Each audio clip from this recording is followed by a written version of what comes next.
Hello, I'm Sahel Mirza, and welcome to this episode in Season 3 of Voices of Care. My guest today is Professor Habib Naqvi, the CEO of the NHS Race and Health Observatory. Voices of Care, the healthcare podcast. Professor Naqvi, thank you very much for making the time to join us on Voices of Care. Well, thank you for having me. It's great to be here. No, it's a real pleasure. Tackling race, health inequality is a huge imperative.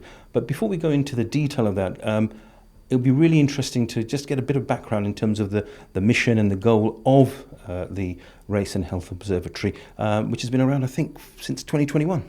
That's correct, officially since April 2021. But the idea of an observatory has been around for longer than that. The idea of an organisation that brings together the evidence base and looks at policy change and looks at how it can support organisations and leaders to make that change around racial inequality. It wasn't until the special edition of the British Medical Journal in January 2020 that a very strong argument was put forward for the establishment of an observatory. And at the launch of that special edition at the BMA House, the then chief executive of the NHS, Lord Simon Stevens, did say, yes, we need this observatory and we need a body that will do exactly that. And then, of course, a few weeks later, we had the outbreak of the pandemic, COVID-19, which again highlighted the harsh stratification in access and experience and outcomes in health by race, and highlighted the need for an observatory to be an excuse remover. So we are essentially, as an organisation, an independent organisation, but close enough to the NHS to make policy change and distant enough to be objective and to be that excuse remover. Now, thank you for setting the background. You mentioned COVID. That's been now, we've had, of course, Baroness Hallett's first report, which highlights a number of things ranging from unpreparedness, etc., but also, as you say, highlighting the impact, disproportionate impact of COVID from people from minorities. Now, this whole issue of race, there was a bit of a backdrop to the establishment of the observatory, because I'm going to just take you back to the Sewell Commission, which set out the idea that there was institutional racism may not exist. So I just wanted to see how you tackled that, because there was quite a controversial background in terms of the pioneering work that you've done. Well, one of our fundamental principles in the observatory is not to be drawn into culture wars or wokeism, but to focus our attention on what the data and what the evidence tell us. And in fact, one of our very first pieces of work was to carry out a rapid evidence review of the state of play around ethnic and racial inequalities in health and healthcare. And that review was led by the University of Manchester, with a number of other organisations and institutions supporting them. In a way, it may well have been a response to the Sewell report at the time, but actually it really scoped the programme of work that we would then follow for the next 3 years. And that report, that systematic review, rapid systematic review, did make the front pages of the newspapers, not because it was another systematic review around racial inequalities in health, because we've had many of those in the past, but because perhaps for the first time in the NHS we were beginning to talk about racial inequalities and racism within healthcare and the need to tackle it. And if we just tarry there for a second, one of the things I think the article that you mentioned from the BMA article, you talked about this earlier, it talked about the idea that institutional racism does exist, but it also said that actually, and sometimes this might sound counterintuitive to people, racism doesn't just affect the people who are negatively impacted, it affects everybody. Absolutely. That's absolutely the case. And in fact, tackling racial inequality and inequality in general not only saves money, but saves lives. And we know that these inequalities exist. They exist from birth to end of life, and at critical points in between those two milestones. And what we've seen over the last 4 or 5 years now, particularly during the COVID-19 pandemic, is the disproportionate impact of COVID-19 on our ethnic minority communities and the health and care workforce. So there is an urgent need for us to focus on this agenda. And in a way, our country, our society should be well equipped to deal with that level of urgency. We have a long history of migration in this country, which goes back not just decades, but centuries. We've got fairly robust legal frameworks in the Equality Act and the Health Inequalities duties, and we've always had very good investment in healthcare research. In fact, the COVID vaccine is probably just one example of a very long list of innovation that has emerged from this country with regards to medicine and healthcare. But at the same time, it can also be argued that our collective responses, societal and healthcare responses to these challenges around race and inequality have been somewhat fragmented, costly, and confused.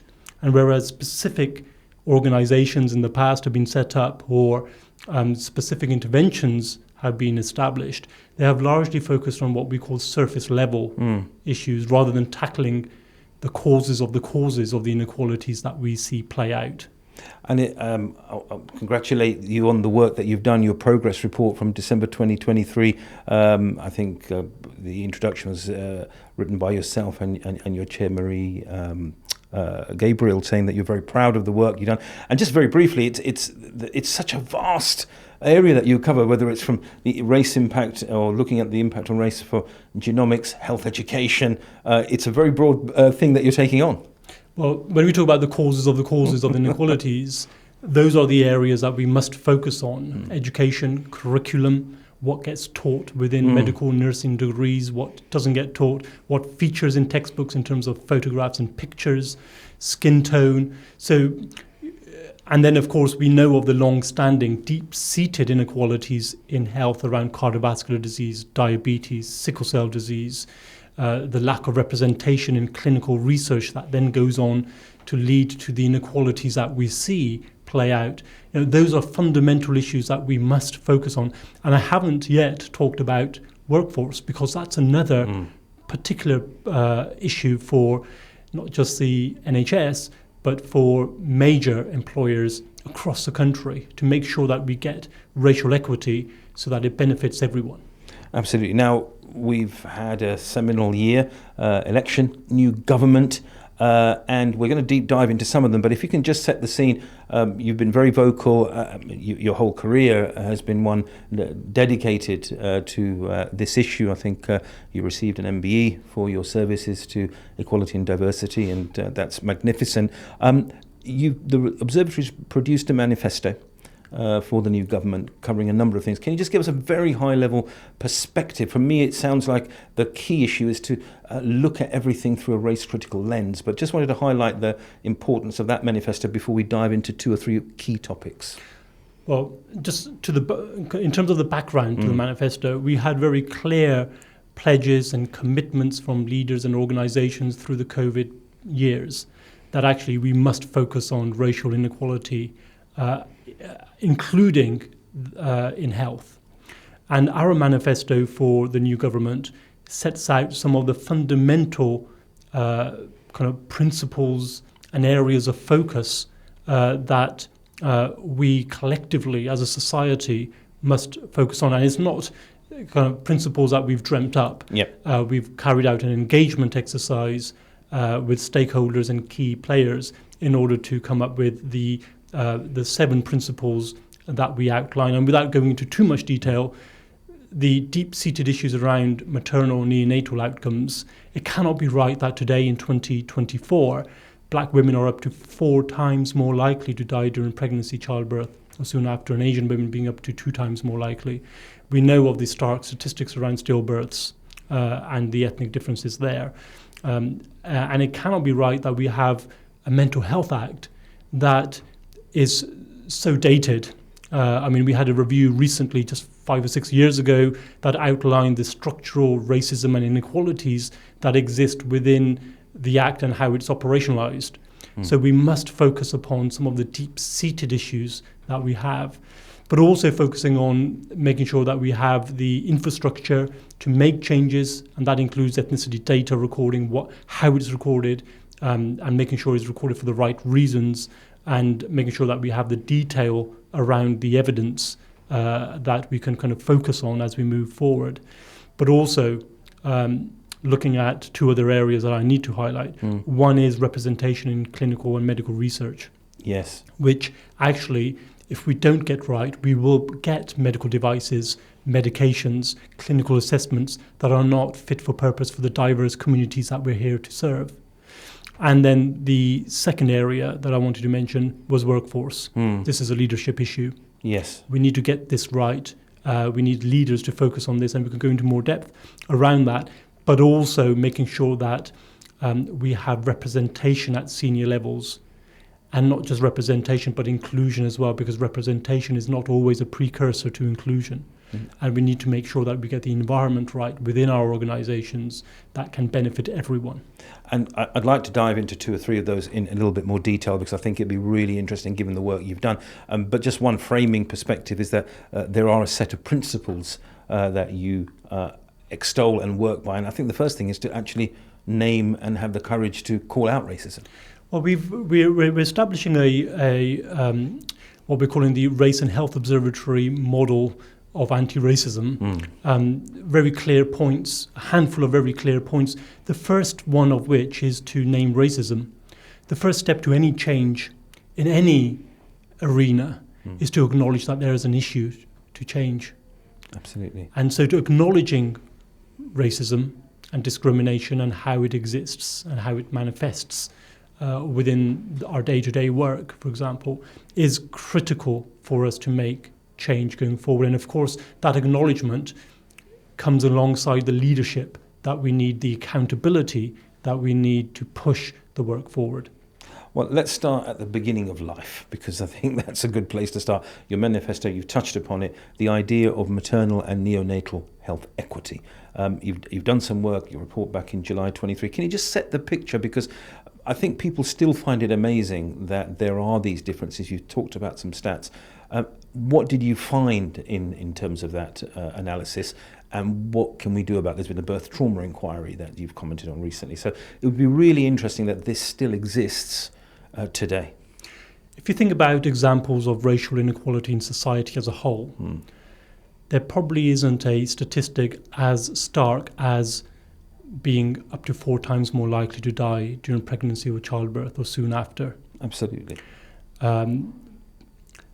And we know those inequalities exist. We know the stratification exists with regards to access to maternal care, with regards to experiences whilst you're in maternal care as an ethnic minority, and with regards to the outcomes that we are now sadly too familiar with. The Embrace data comes out on a regular basis, highlighting some of the stark statistics around maternal and neonatal outcomes. And so focusing on this statistic, on this challenge, is absolutely the right thing to do. And we've got a program of work within the Observatory that does exactly that. And we've got a fantastic advisory group, which is made up of fantastic clinicians, nurses, midwives, academics, but also, critically so, people with lived experience, so that we are able to actually focus on the right things at the right time. And one of the first pieces of work that we actually did was to look at neonatal testing and making sure that we can firstly identify where the racial bias exists and secondly do something about it. Yes. The APGAR score is 1952, I think. 1952. I mean, the fact that we're still using that. I mean, judging the health of a baby partly based upon the colour of its skin immediately after birth was not right in 1952. Certainly not right today in 2024. And in fact, the APGAR score is not just used in maternity units and maternal health services in this country, but also has been exported to other parts of the world, including in Africa. And so that kind of is astonishing. And so looking at the how we can de-bias the clinical assessments, how we can look at, for example, other conditions such as jaundice and make sure that we can have a more inclusive way of judging the health of a baby is absolutely our kind of goal at the moment. And that's what we are focusing on with other partners and organisations. but we are also aware that there probably isn't a single unified intervention that looks at racial bias in maternal care and neonatal outcomes. And therefore, we are working with other organizations such as the Institute for Healthcare Improvement and the Health Foundation to examine how we can work with integrated care systems that we have now in healthcare as pilot organizations to do some deep dives around closing the gap in maternal and neonatal outcomes between black and minority ethnic women and white women. And we're doing that using those principles of anti-racism. So this isn't just about looking at the clinical metrics that we want to close down and closing them down, but looking at how we are going to get to that stage in a more holistic way. So, for example, identifying that there is an issue to tackle, and then coming up with a holistic plan that includes examination of workforce representation within the maternal unit itself, that looks at the degree to which there is racial bias in the policies and the processes of that service, looking at the way in which that organisation, that service engages in a meaningful and sustained way with its communities. So looking at all of those things in a holistic way will help us to actually focus on closing down the gaps, not at surface level stage, but in a more sustained and meaningful way over time. And that will make a dramatic difference from the experience of all people from minorities in terms of using those services. Absolutely. And it's about designing interventions that actually doesn't leave anyone behind. If you get it right for the most vulnerable, you are likely to get it right for everyone. Absolutely. Thank you for that. The other area I wanted to touch upon was the broad issue around mental health. This has come to the fore. I mean, it was there before the pandemic, but the effect of the pandemic on mental health is in the literature far and wide. I wanted to focus in particular the work that you're doing, because it's part of the manifesto of accelerating the work mental health equity, and the work that you've done around the access to talking therapies, because this is an initiative that the NHS, I think, began back in 2008. It was called Improving Access to Psychological Therapies at that time, because it's really, really important. And some of the findings, again, I think should be widely known. Absolutely. We commissioned an independent review of the IAPT programme and published the report in 2023. You're looking at 10 years of data, I think, something like that. Yeah, absolutely. We're looking at 10 years of data. We were looking at issues around access and experience and, of course, outcomes. But the data tells us what we've known for a very long time, the fact that actually, particularly black men are less likely to be referred to talking therapies. They're less likely to self-refer as well. And yet the evidence shows us that actually when they are referred, they have good outcomes. So this makes it even more important for us to get right. What is it that's stopping the referrals, or what is it that is leading particularly black, African and Caribbean men to enter the mental health system through certain routes and not other routes? And so we must focus on these issues and de-bias the policies and the processes that we have. And reforming the Mental Health Act will be one way in which we not only make progress on chipping away at the structural racism that we have that plays out through the operationalization of the Act itself, but in a way it will help support de-biasing healthcare more generally, as an example.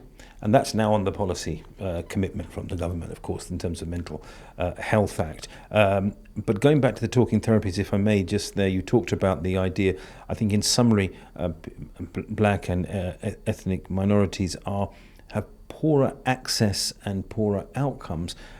But the truth is, am I right in saying that if the access improves, the outcomes can also then improve? That's what the data tell us. The data tells us that actually once you receive talking therapies, you are just as likely, and in fact for some groups, better than the majority population, to have outcomes that are positive. And therefore increasing access is absolutely critical, and decreasing or kind of eradicating the barriers to that kind of come up in terms of access is really important. And that's going to be let's look at solutions there a little bit, because the other point that struck me looking at this is that some of the models, even people who are not familiar with this area, CBT, for example, cognitive behavioral therapy, some of the models that are offered, very well intentioned with good outcomes for some people, may not be suitable for people from different backgrounds. That's also an interesting finding from the data. Absolutely, and we have other resources and guides and toolkits that can help support practitioners on the ground to deliver a more inclusive service, particularly when it comes to CBT, as you mentioned, when it comes to talking therapies. And we need to amplify those tools and those examples of good practice so that we can have a more inclusive service for all. And I guess, again, looking at the solutions to moving ahead, that it's not going to happen overnight, but partly will be designing services which are reflect ethnic diversity. But there's also a training issue here, and co-designing, getting people from lived experience, those backgrounds, to be part of the design of the therapies and intervention.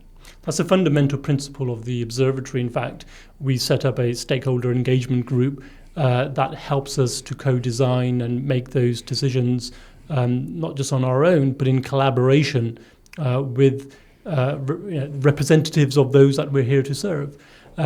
We are more likely to get outcomes, interventions that are suitable for everyone if we co-design and co-produce our interventions. And I guess this takes us neatly to the next area that I wanted to cover, which you did touch upon in that helpful summary in your manifesto, to make the changes in maternal and neonatal services, to make the changes in the talking therapies in terms of structure and presentation, is all going to require significant empowerment to leadership, and also enhancing accountability amongst the workforce. So that's a big topic, and I wanted to touch upon that in this sort of final section of our conversation. Firstly, how important is ethnicity in terms of the NHS workforce? I think the statistics, I might be slightly out, 26% of the workforce is from a minority background, and if you go to various clinical groups, occupation groups, that dramatically changes. Absolutely, and I guess if we're in the business of tackling ethnic inequalities in health and health inequalities in general, which we are, then we need a workforce that's representative of the people that we're here to serve. And that's not always the case at all levels. In leadership levels, we know that there is a lot of work to do in order to get that representation at senior levels. And yet we know of the evidence. The evidence tells us that a happy workforce leads to happy patients. And that, in fact, I came across that relationship way back in 2009 when we were developing something called the Equality Delivery System for the NHS. And it was a seminal piece of work carried out by Professor Michael West and Professor Jeremy Dawson. At the time, they were at the Aston Business School. And they found that direct relationship that if you look after your staff, you're likely to have better outcomes for your patients. And we asked Michael and Jeremy to repeat that analysis for us again a few years later, which they did, with even more data from those two sources, the staff survey and the inpatient survey, and with even more sophisticated data analysis techniques. And they found that relationship was as strong kind of 8 years later than their first report. But there's a very important line in their report, which is kind of pertinent to this topic. They argue that the way an organization treats its staff, and its minority staff in particular, is a good barometer for the overall culture of care within an organization. And that's really important. We need to make sure that we focus on what our staff survey tells us, what the NHS Workforce Race Equality Standard RES data tell us and have been telling us now for many years. The fact is that there are higher levels of discrimination, victimization, bullying and harassment amongst experienced amongst ethnic minority staff, and there is a lack of opportunities with regards to progression at senior levels. So we must focus on getting that right, and we must focus on having the accountability to get that right. And that includes perhaps developing a holistic accountability framework that includes very clear objectives for leaders on this topic and holds them to account for delivering on them, but also includes setting targets which need to happen in a meaningful way, of course, as well as the incentives that need to be associated with this agenda, just as they are with any other critical agenda across the NHS. Obviously, the NHS has taken a step in this direction with its publication of its EDI improvement plan back in earlier last year, to help representation at senior level amongst minorities and other initiatives. But what's interesting about what you say there, Professor Dawson's work, Professor West's work, is the long-term workforce plan for the NHS, seminal document, January 2023. One of its predicates for it to work and deliver is there has to be quite a seismic shift in productivity amongst the workforce. I guess this initiative that you're talking about, proper representation and equity, would play a big part in that. Absolutely. And that's exactly what the data and the evidence tell us. In fact, just a few years ago, we asked the King's Fund to carry out a piece of work for us looking at the relationship between staff engagement and agency staff spend. And we know, for example, that for every one standard deviation increase in staff engagement, so the more that an organisation engages with its staff, a hospital trust can, on average, save £1.6 million per annum. And that was kind of 6 years ago. So getting this agenda right not only saves lives, but can save the NHS money as well. And why wouldn't we want to focus on equity for everyone? Including people who are now in a very different labour market than perhaps was in existence, certainly when I started work. People working flexibly in bank and energy agency to be engaged, as you say, correctly. Absolutely. And also looking at, I guess, some of the reasons why people do want to work in agency and in bank rather than having a substantive contract with a organisation or a trust.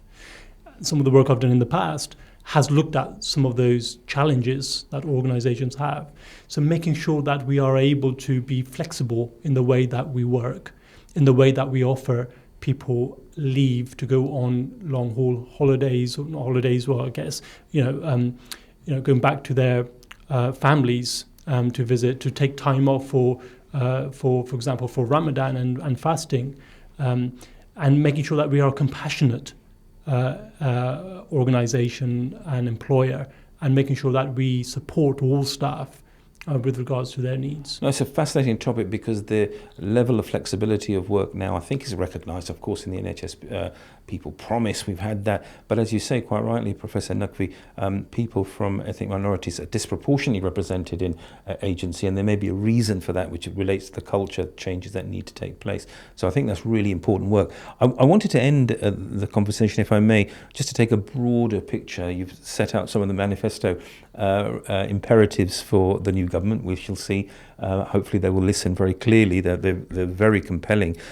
It's just to broaden the view around one of your imperatives at the Observatory, which is not just to draw upon work in the UK, but foster international collaboration, share good practice here. Can you just expand upon the international remit of the Observatory? Sure, yes. One of my key aims for the Observatory has always been for it to be a global player with regards to tackling these issues, because racial inequality is a global, system-wide structural challenge that requires a global, system-wide structural response. And we cannot be working on this agenda within our own geographical borders. We need to learn from other societies, other countries, on how they're making progress, and have that exchange of good practice and replicable good practice with those countries. And that's exactly what we've been doing over the last 3 years. We were fortunate to have a fantastic twinning relationship with the Center for Disease Control and Prevention in the US on the back of the then G7 summit. And we've also established a fantastic international experts group with race and health experts from as wide as Australia, New Zealand, South Africa, Guatemala, Canada and the US, and of course from here in the UK, coming together as we do to think about what is it in maternal health that's working in New Zealand with the indigenous population, or what is it that is working well in Canada with regards to mental health and the ethnic minority communities that we can learn from, and vice versa. So it's about how we can bring together good practice, exchange of ideas, data and evidence in order to progress on this journey as we're moving forward, and not just to highlight the scale of the challenge, but to come up with solutions to those challenges as well. And I think that allows all systems to actually learn from each other and actually be able to be a beacon of hope for this nation and the wider nations. One very final point, you've had your funding extended to 2027. You've been in these type of roles for a long time. You must be very proud of the work you're doing. Any particular priorities that are coming up for you in terms of your work over the next couple of years? I mean, you cover so much. Well, health inequalities is a long-term mission to get that right, isn't it? It's and 2027 is only around the corner. We need sustainability from the system to focus on this agenda for the longer term in order for us to make those sustainable changes. And we've got a fantastic program of work which is looking at, as I mentioned before, the causes of the causes with regards to mental health, with regards to sickle cell disease, with regards to maternal and neonatal outcomes, looking at education, looking at the global aspects of all of this as we come together. And I'm excited about the future. I'm excited about what we can do together within this country and beyond this country to make a real and meaningful difference to some of the most vulnerable people, patients and healthcare staff in our country. And one of your goals is obviously to empower vulnerable communities. And we've talked about race equality here. It sits within this bigger picture around all health inequalities and tackling them. And of course, you know Professor Mahmood and the seminal work that he's done. I guess this plays, your work and the Observatory's work plays a key role in turning the dial on those bigger determinants. Absolutely. And one of the fundamental principles that we observed, I guess, so vividly through the COVID years has been the concept of trust. Trust with our communities, and the trust or the lack of trust that our communities have in systems and organizations and structures. There is, I guess, we're probably at a crossroad now where we need to build and rebuild levels of trust with our communities. And trust is about truth told consistently over time. And we need to begin to tell the truth around some of the inequalities, some of the causes, and begin to work upon those with our communities in order to focus on those determinants of health in a more sustained and meaningful way. On that note of hope, Professor Habib Naqvi, thank you very much for your time and for your passion. Thank you so much. My pleasure. If you've enjoyed this episode of Voices of Care, please like, follow or subscribe wherever you receive your podcasts. And if you want to learn more about how we're turning the dial on health and social care debate, please visit newcrosshealthcare.com/Voices of Care. In the meantime, I'm Sahel Mirza. Thank you very much, and I look forward to seeing you on the next episode. Voices of Care, the Healthcare Podcast.